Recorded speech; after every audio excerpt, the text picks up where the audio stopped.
In this episode of Artists and Chefs at Home, we'll be visiting an early 1900s ranch house in the Texas Hill Country. Artist Lesli Marshall invites us into her family's historic ranch house to create an eclectic tablescape with painted vases and Mod Podge chargers.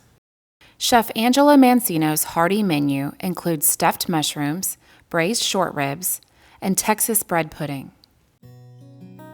So my great-great-grandfather actually built this house in 1905, and it's been amazing to be able to keep it in the family, and I've done a lot of work to revive the interior and exterior, and I've done little nods to the family throughout. My Meemaw used to make biscuits every day, homemade in the kitchen, and it's really fun because the flour bin is still there. There used to be a screen porch that is now enclosed and is another bedroom in the house, and it still has the original ceiling and everything. It's pretty awesome. Since the house was built in 1905, it does have that historical Southern charm. I did want to still play that up in the design, but I also wanted to bring in more of my eclectic Texas styles. They'll have these moments that reflect the history of the home, but then you'll have kind of this little moment of funk that I love. I've been a professional artist for 18 years, and I specialize in doing mixed media installations. I really work with a lot of different textures, materials, different mediums, and I really layer those and mix those to do my art. So for my tablescape, I am doing Texas eclectic, different textures, patterns, found objects. It kind of is a reflection of my type of art. Chef Angela Mancino owns 3 popular restaurants in Fredericksburg, Texas. I moved from San Diego to here. I had some friends that were had a place out in Doss, and she had a place on Main Street, and she called me one day and was like, "Angelina, what are you doing in California?" And I thought, you know what, I'm just going to do something different with my life. Angela kicks off her hearty meal with 4 cheese stuffed mushrooms. We're going to go to the saute pan, and we're going to saute down some sausage. We're going to take our shallots and our garlic and cook those down for just a few minutes. We're going to add a little bit of fresh chopped thyme. We're going to incorporate it into this mixing bowl right here. Take our softened cream cheese. We're going to take our 4 cheese blend. Take our Parmesan cheese, some of this, a little bit of salt and pepper, our already cooked Italian sausage, and I'm just going to incorporate, since the cream cheese is already softened, makes it a lot easier. I'm going to grab one of our fully cleaned cremini mushrooms, and we're going to go ahead and stuff them. I kind of like to make a little bit of a mound on top, like that. Then I'm going to take a little bit of our panko breadcrumbs that are buttered. I'm just going to roll the top of them in there like that. Sort of keeps everything together. And then we're going to place them in our little cast iron skillet that I have sprayed with a little bit of cooking spray. And once we're done stuffing, we're going to take a little bit of this Parmesan cheese that I saved, and I'm just going to sprinkle a little bit more on top because Parmesan cheese is so good. We're going to bake these stuffed mushrooms for about 15 to 20 minutes at 350 degrees. And when the mushrooms come out of the oven, they're golden brown and bubbly. We're going to go ahead and add a little bit of some fresh chopped chive that I prepared. Sprinkle that on top, and they're ready for plating. First up for our tablescape, Lesli shows us how to make Mod Podge chargers. In my fine art, I do a lot of layering with different textures, patterns, color work. And so when it came to a DIY component, creating a charger where you could also layer different patterns, materials, and textures, I wanted to do something like that and show how other people could create it. We are going to be using a clear dinner plate, scrapbook paper, old newspaper, photography, old recipes, and we're also going to be using a craft glue, also known as Mod Podge. It's really great to be able to layer onto the glass. So to get started, what you do is just get a little bit of the glue on the end of the sponge brush and gently coat the glass. You can get a little bit more. We're just going to do this little portion. And then we're gonna take our scrapbook paper, and I love to tear these into different sizes. So your goal for the first layer is really just to fill the bottom of your plate. And so we're gonna tear these shapes, and you can press with your fingers. You can use the squeegee to get some of the bubbles out if you get some air bubbles in there. And you're gonna come back with your sponge brush, and you're just gonna run a small layer over the top of the piece of. And then we're gonna continue to layer. So you're gonna tear another piece, and I love to mix the different images, different verbiage, different recipes on the plate to really create a collaged look for your background. We're gonna do a pattern piece now and overlay that on a floral, and we'll run our glue over the top. You can use everything from old photography, pages from a book, magazine, wallpaper. So I really love to layer different materials. So once we've finished our bottom base layer, we're gonna kind of go back and push out these bubbles, and the plate is gonna take about an hour to cure and let the glue dry. And what I really love is that the glue that we're using, they actually have a dishwasher safe version, and so these are gonna be great to reuse. These are two that have cured all the way.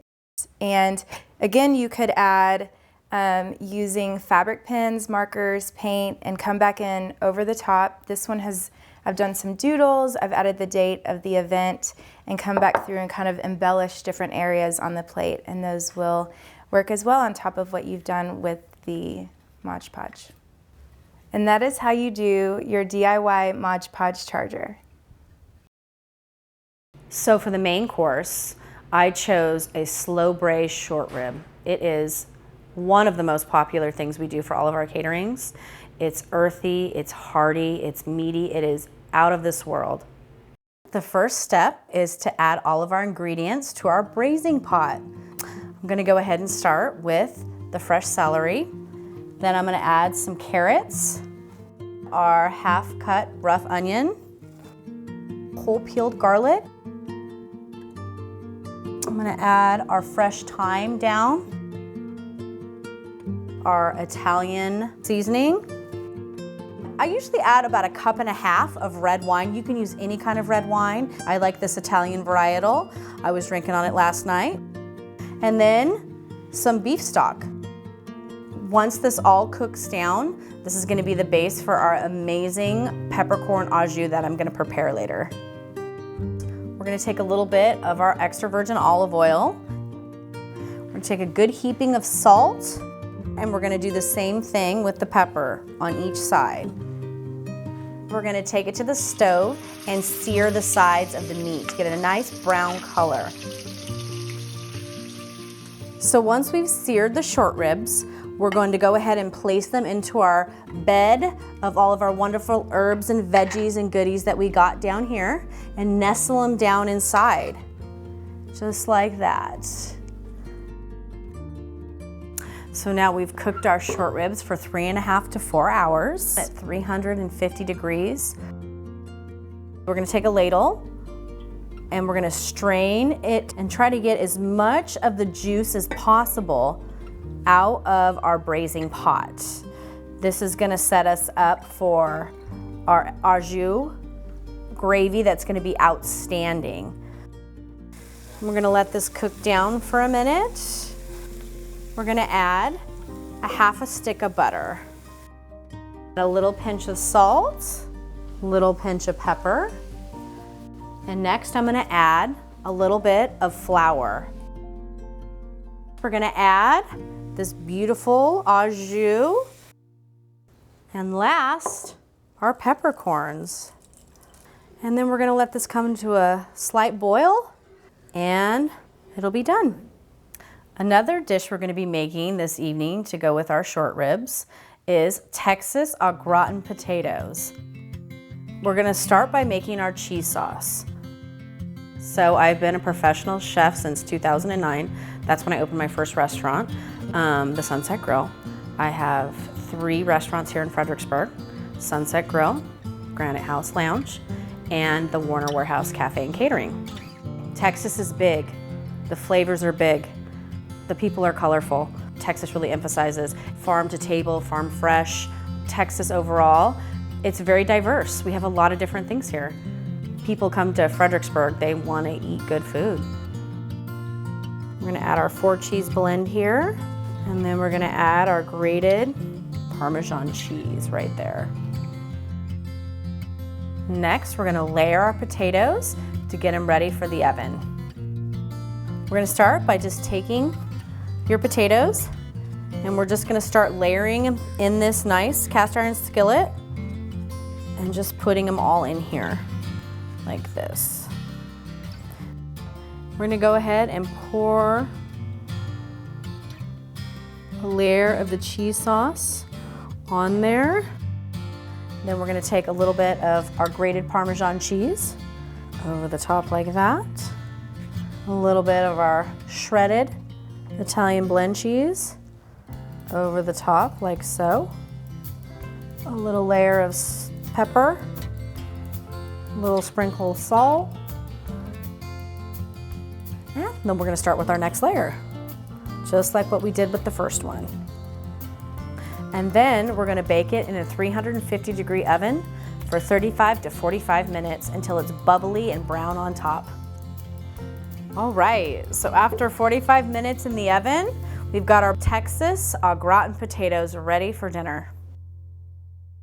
To go with our short ribs, we're gonna make a super simple, super easy roasted asparagus. To plate our main course, I'm gonna start with our Texas au gratin potatoes. Next, I'm gonna grab some of our nicely roasted lemon and olive oil asparagus. Then I'm gonna follow with one of our slow braised short ribs. And I'm gonna finish with some of our peppercorn au jus. And there you have it, our rustic Texas meal.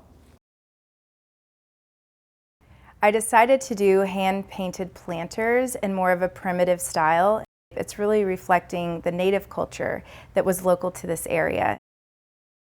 So we are using a craft paint, and you do want to make sure that it notes on there that it's for a ceramic use. I love the color palette. We're kind of going with this muted teal and kind of green. It's going to play really well with our tablescape. So you could start with your color. I'm going to use a little bigger brush. I'm going to wipe off some of the excess, and I'm just going to do a bottom border. So we're going to kind of work this color around. And again, with primitive, it doesn't have to be perfect. I kind of like the idea of it looking like it was created a long time ago. Kind of gives it that vintage finish. So our next layer, we're going to use the medium flat brush, and we're just going to do this triangular kind of tribal pattern. And we're just going to work this pattern all the way around. And then I'm going to go to the smaller brush, and we're going to get our sage color. So you're just going to go right above the black line with the same triangular pattern. And I'm going to go back with that same color we used for the border, and I'm actually going to create a thicker area with this color right in here. And we're going to wrap that around all 4 sides. A lot of what I do in my mixed media work is I've traveled to different areas and worked with different cultures on some mural projects with them, and I love incorporating some of their patterns from their culture in my work.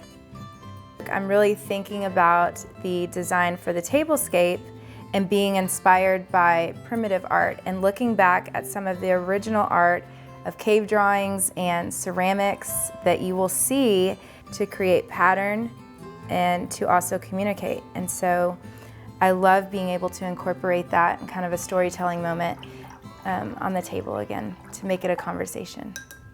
So once you've finished painting your planter, you're going to want to let it dry for about an hour. It's going to cure, and then this can be used again to add a plant, a cactus, or a candle for your tablescape. So when it comes to setting the table and creating the tablescape, you're really, again, thinking about layering, and that kind of goes back to what I do with mixed media. And so we start with our farmhouse table. I love to add an organic moment, and that would be our tablecloth. It has kind of a vintage feel. This is going to be our next layer. It's a great pattern and texture, and so this is going to go down the center. And what I love about this runner is the pattern play. So we're going to start layering to build height in the center of our table. And I have sourced this great cheese board. I love that it looks dry brushed like a white color. By adding height, you can use large coffee table books. So we have one by a designer that I really love. She also does mixed media for her interior projects. And then we have another book that's all about the art of Texas. And then the next step is to add our largest vase. And I kind of like to do these off center. This piece pulls some of the color from the table. I love these sunflowers and the greenery. It's really going to tie everything together, and some of these dried branches from the farm. We're going to start filling all of these spaces around our highest point. And the first thing we're going to do is take our DIY planters. Bigger items, we're kind of going from high to low and filling these areas kind of tighter, and then we're going to build out. So once those are in place, we're actually going to take our large candle votives, and we get some really great reflection from our centerpiece vase. From there, we are going to add our organic natural. We're here in Texas, so we all love to incorporate horns and antlers, and so we're going to place these on the table. We're gonna have one coming off this other side. So after we've placed these items, we're gonna start incorporating our found vintage pieces. And I love these little Texas armadillos made from brass. And then we'll place another one of our little armadillos here in the front. And we have our brass longhorn, who I love. So we're gonna put him up front on our Art of Texas book. Then we also have our primitive ceramics that tie into the DIY ceramics that we did that were our own style of primitive. And then I also love these hands. So these are an accessory I have here at the house. We're doing a DIY, we've worked with our hands. Artists work with their hands to create. So we're gonna pop these in. And I also love to utilize other artists' work, and there's this artist that I love, and she creates on organic elements. These are hand-painted gourds, and they have a native element to them as well. And then our last moment is to add our small votives for those little pockets of light. So we have a little section here, a section back here on the back side of the vase, and then we're gonna put another back here by our little armadillo. So you really want to spread out the light throughout your centerpiece. That way you get all of the reflection and can really showcase all of your accessories. And for the dessert course, what would be more Texas than bread pudding? Brown sugar topping, it is luxurious. We finished it off with some pecan caramel sauce made with Texas pecans. I took about 3/4 of a loaf of Texas toast, and we're just gonna go ahead and cut it up into big chunks. We're gonna grab our already sprayed casserole dish, and then I'm gonna go ahead and set the Texas toast right inside like this. And I like to pack a little bit extra on top because with all the liquid that you're gonna pour on, it's gonna go down a little bit. 1 cup of whole milk and 1 cup of heavy whipping cream. And then we've got your 3 eggs beaten, vanilla, a little bit of nutmeg, your tablespoon of cinnamon, and a whole cup of granulated sugar. We're gonna get our handy whisk. Just gonna whisk it up a little bit. And then we're gonna take it and pour it right over the bread mixture. And for the next step, we're gonna make a great little topping that we sprinkle over the top that kind of just pulls everything together. We've got 1½ cups of dark brown sugar. We've got 1 stick of butter, chilled, cubed, and 1 cup of all-purpose flour. And then we're gonna mix it with a pastry cutter. This is gonna give the top of the bread pudding kind of like a sweet, buttery, crunchy crust. After that, here we go. We're ready for the oven. And to top our amazing dessert tonight that we made, we're gonna make a little Texas caramel sauce. So we're gonna take our 2 sticks of butter and we're gonna melt that down. And then we're gonna take our brown sugar, we're gonna incorporate that into our melted butter, our Texas pecans, teaspoon of vanilla, and then finish it off with our heavy cream.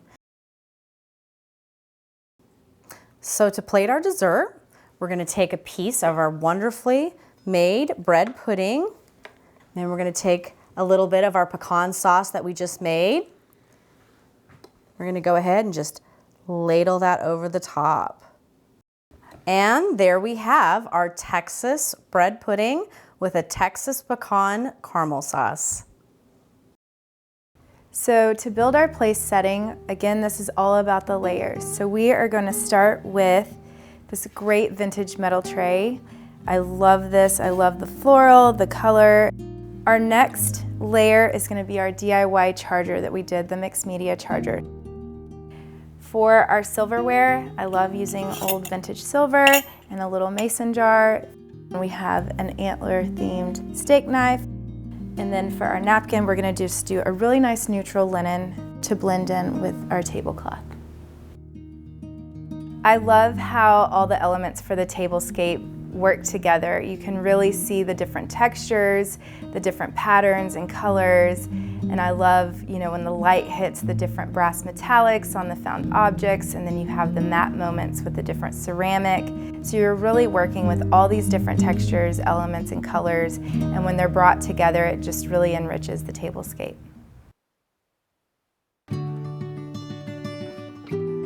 I am so thankful that I got to be the artist to create this tablescape and to also host my friends in this home. It means so much to me to be able to share the history of my family and tell the story through this tablescape and share the memory with them. Thanks for joining us. On our website, artisanchefs.com, you will find detailed recipes, table creation tips, and a list of local retailers where you can purchase our table and meal kits to create your own custom dinner